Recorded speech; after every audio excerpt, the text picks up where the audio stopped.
नमस्कार मैत्रिणींनो, मी लीना पुन्हा एकदा आपल्या YouTube चॅनलवर तुमचं सर्वांचं मनापासून खूप खूप स्वागत करत आहे. तर सकाळी बघा आता डब्बा वगैरे करून दिला शंभूला. त्यानंतर त्याची तयारी करून देत होती. तर इथं बघा त्याची किती बडबड चालू आहे. त्याला सर्व त्याच्या हातानेच करायचं असतं. तेल पण तोच लावतो, सर्व तो त्याच्या हातानेच करतो.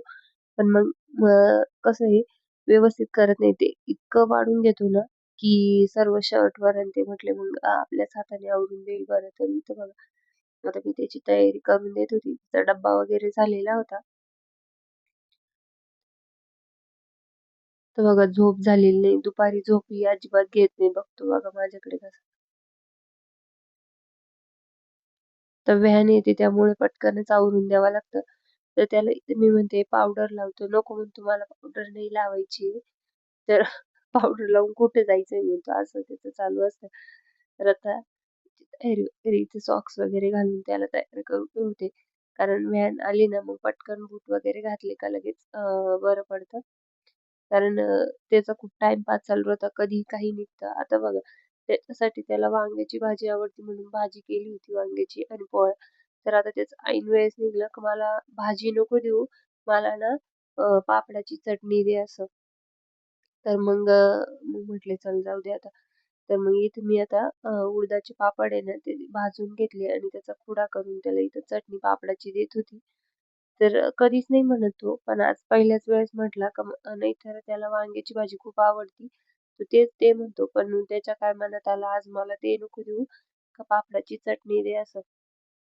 तर मग इथं आता बघा मी कूट वगैरे करून घेतला पापडांचा आणि आता ही मिरची जी आहे ना ती जास्त तिखट नाही. खोबऱ्याची आणि तिळीची एकत्र मिरची आहे. म्हणजे एवढी तिखट लागत नाही ती, ती फिक्कीच आहे.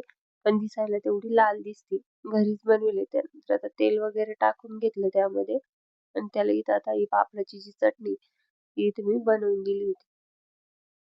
तर इथं बघा आता जोपर्यंत बनतोय तोपर्यंत आता जवळच उभा राहील आणि पाहत राहील कशी बनवती काय. त्यानंतर व्हॅन आली तिचा डबा वगैरे पॅक करून दिला त्याला आणि आता त्याचे पप्पा त्याला शूज वगैरे इथं घालून देत होते. तर बघा त्याचं आवरून आता तो स्कूलला चालला होता. तर इथं बघा बापलेकांचं प्रेम किती उतू झालं. भांडणं पण असे करत असतात आणि प्रेम पण लय करत असतात असंही त्यांचं. त्यानंतर माझे आता घरातले सगळे कामं आवरले होते. मला देवपूजा करून घेतली मी आणि लगेचच आता हे अध्यायाचं पठण करायचं होतं. तर मग देवपूजा वगैरे आवरली होती आणि घरातले सर्व कामं आवरून घेतली. फरची वगैरे पुसून घेतली आणि शेवटच देवपूजा करायला घेतली. तरी तुम्ही आता अध्याय वाचायला बसत होती. त्यानंतर अध्याय वगैरे वाचून झालं, जेवण वगैरे केलं आणि ब्लाऊज आहे ना कटिंग करून ठेवते म्हटले आता. कारण आम्हाला आहे ना गावात पण जायचं होतं. सामान वगैरे आणायचं होतं. तर मग म्हटले आता जेवढं होईल तेवढे हे ब्लाऊज तर कट करून ठेवा. नंतर बघू. आता 2-3 दिवस तर मी तब्येत बरी नव्हती. त्यामुळे शिलाई कामाकडे काही लक्षच दिलं नाही. आणि कस्टमरचे देखील ब्लाऊज पीस वगैरे शिवायला येत होते. तर मग शिवणं काय झालं नाही. तब्येत बरी नव्हती त्यामुळे. तर म्हटले आता शिवून म्हणजे ब्लाऊज कट करून ठेवू आणि वेळ भेटला तर शिवू, नाहीतर मग उद्या शिवता येईल. पण एकदा कट तर करून ठेवू. टाईम होता. शंभू स्कूलमधून येणार होता. तो आल्यानंतर आम्हाला गावात जायचं होतं. तर मग त्याच्यासाठी मग त्याचीच वाट बघत होती. तर इथून आता मी ब्लाऊज कट करायला म्हणजे अस्तर कट करून घेतला. त्यानंतर ब्लाऊज पीसवर ठेवली तर आता कट करून घेत होती. तर आता आहे ना मला गावामध्ये आहे ना म्हणजे काही पूजेचं सामान वगैरे आणायला जायचं होतं. कारण उद्या आहे ना भागवत एकादशी आहे. इथे आहे ना गावामध्ये विठ्ठल रुक्माईचं मंदिर आहे. तिथे आहे ना अभिषेक राहतो म्हणजे असं पूजा असते. तर यांचे जे मित्र होते ते बोलले का दरवर्षी आम्ही नवीन जोडी बसवतो. यावेळेस बसशाल का बुवा तुम्ही? येशाल का असं? तर मग हे बोलले का जायचं का? तर मग म्हटले जाऊ बुवा आता. आणि माझी सासू म्हणत असते दरवेळेस का बुवा अन्न हे भेटतं पण मान भेटत नसतो. तर म्हणजे त्यांचं दरवेळेसच असं असतं. ते म्हणतात का बुवा अन्न माणसाला भेटतं पण मानपान हा भेटत नाही. त्यामुळे भेटला ना तर नक्की घ्यायचा असतो. तर म्हटले जाऊ दे आता आपल्याला कधी आपल्या हातून एवढी पूजा वगैरे म्हणली बुवा असं. आपल्याला एवढा एकादशीच्या दिवशी योग भेटतोय म्हटले, योगायोगाने तर जाऊ करू म्हटले. तर मग त्याचंच काही सामान वगैरे आणायचं होतं. मग त्यासाठी आम्हाला गावात जायचं होतं. आणि ते मंदिर पण आम्ही बघितलेलं नव्हतं. आता इथे आम्ही नवीनच म्हणजे आम्हाला 1 वर्षच झालं इथे येऊन आणि आम्हाला ते मंदिर देखील माहीत नव्हतं कुठे आहे, काय आहे, कसं आहे? आणि ते पण बघायचं होतं. म्हटले आपण एकदा जाऊन बघून येऊ. तरी उद्या पूजा आहे तर आता आज आपण सामान आणायला जायचंय, तर एकदा तिकडे पण चक्कर मारून येऊ का बुवा कुठे काय आपल्याला लक्षात येईल असं. तर मग त्यासाठीच गावात जायचं होतं. पण शंभूची ती वाट बघत होतो. कारण तो आल्यावर म्हटलं आपण अ, जाऊ बुवा कारण त्याचा देखील यायचा टाईम झाला होता स्कूलमधून. तो 12:30-1 पर्यंत येऊन जातो. कधी-कधी जर लेट झाला तर तो 1 वाजतो, नाहीतर 12:30च्या आत तो येतो. तर मग तो येईपर्यंत इथं म्हटलं तोपर्यंत आपण ब्लाउज वगैरे कट करून ठेवू. म्हणजे कटिंग जर असलं तर नंतर आपल्याला स्टिच करता येईल, जसा वेळ भेटेल तसा.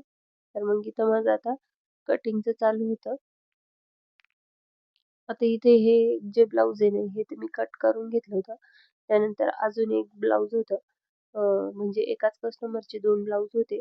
तर ते देखील दुसरं देखील कट करून ठेवलं होतं. म्हटले दोन्ही पण कट करून ठेवू. नंतर शिवता येईल.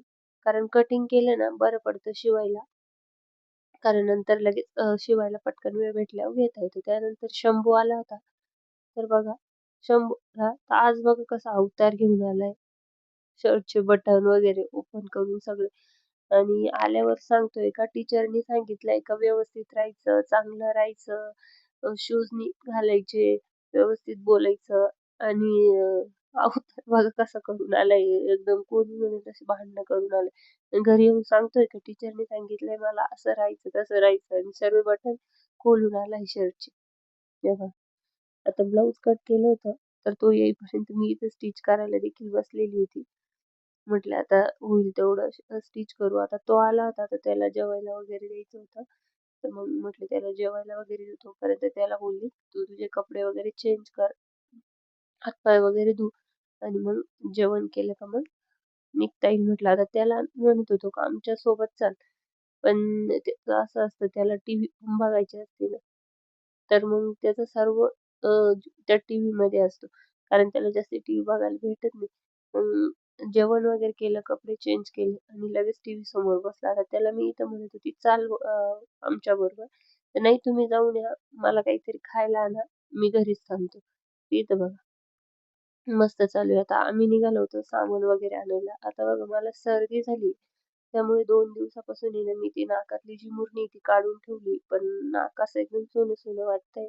कारण सर्दीच एवढी तर बस कधी. त्यानंतर बाहेर बघा एवढं वातावरण छान झालं होतं. ऊन वगैरे पडलं होतं. त्यानंतर आम्ही आता ह्या मंदिरात आलो होतो. जिथं उद्या म्हणजे अभिषेक आहे. म्हणजे सत्यनारायण सारखीच पूजा आहे.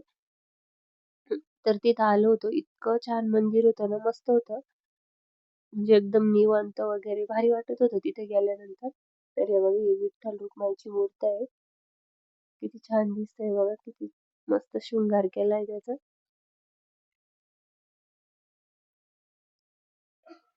किती छान मस्त आणि इथंच उद्या तो पूजा असणार आहे. तर मग म्हटले आपण बघितलेलं नाही, बघून पण येऊ कसं आहे, काय आहे आणि ते हार वगैरे घ्यायचे होते. तर मग मूर्त्या कशा आहे, काय त्याच्यासाठी म्हटलं चेक करून येऊ. तर मग सामान घ्यायचं होतं पूजेचं. तर एक दुकानामध्ये आलो होतो. तिथं पूजेचं सामान वगैरे घेतलं. त्यानंतर फळं देखील घ्यायची होती. तर रस्त्यात आम्हाला पेरू दिसले. तर म्हटले काही पेरू घेऊ.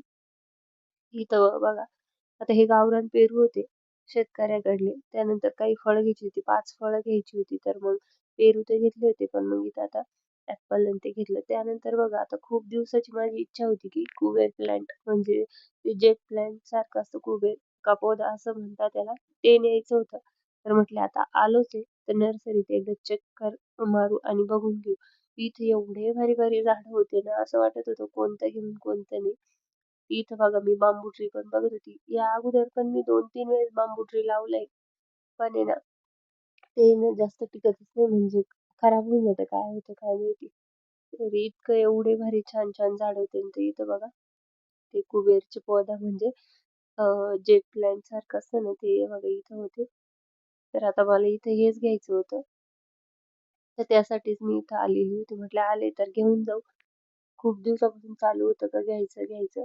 तर फायनली म्हटले आज घेऊन जाऊ. तर इथं बघा इतके छान-छान झाडं आलेले आहे ना, मध्ये खूपच असं वाटतं हे घेऊ का ते घेऊ.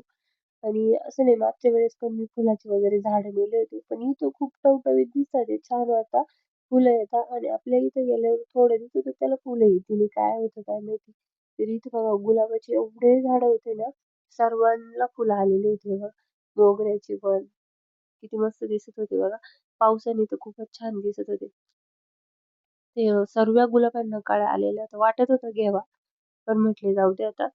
सध्या तरी हेच झाड नेऊ.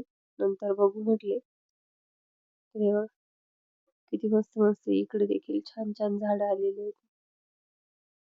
चला आजच्या पुरतं एवढंच. व्हिडिओ आवडला असेल तर व्हिडिओ लाईक करा, शेअर करा आणि आपल्या चॅनलला नवीन असेल तर चॅनलला देखील सबस्क्राईब करा. भेटूया उद्याच्या व्हिडिओमध्ये. तोपर्यंत बाय.